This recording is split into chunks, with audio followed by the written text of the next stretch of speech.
Opek gandul masak gudeg. Esuk iki opek gandul ngarep omah sing wis tuwa, rada mbranang.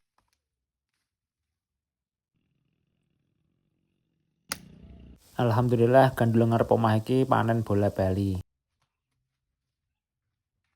Singkat cerita iki wis sore dolan ning omahe bulik. Lah iki gorine duwe adi, aku njaluk langsung dikon opek. Sak ndelalah penekane wite kok ya gampang. Iki mau diwakasi kon opek sing rada gedhe. Ning kayane ya ora entek, aku opek sing cilik iki.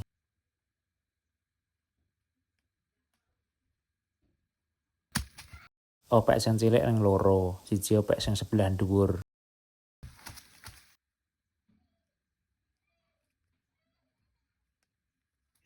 Sing siji malah nglundung ning kalen.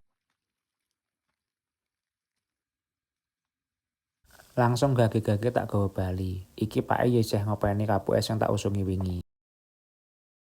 Singkat cerita, gorine iki wis digodhog pake membengi. Langsung tak parutke klopo.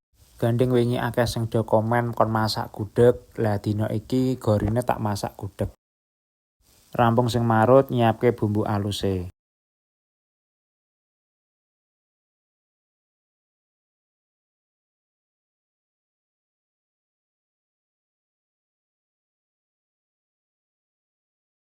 Gongso bumbune.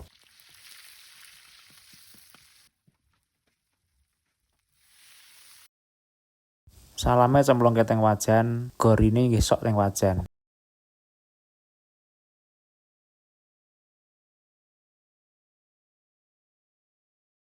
Seasoning uyah moto gula aren.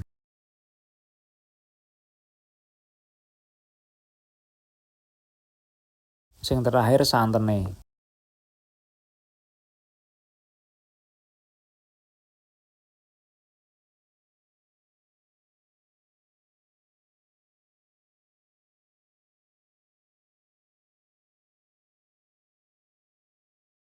Kula tambahi ndok glundung.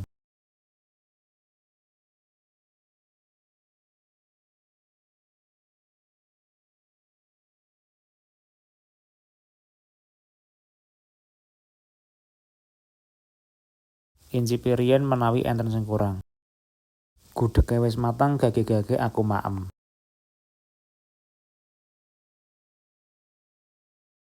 Ora lali sambel terasine.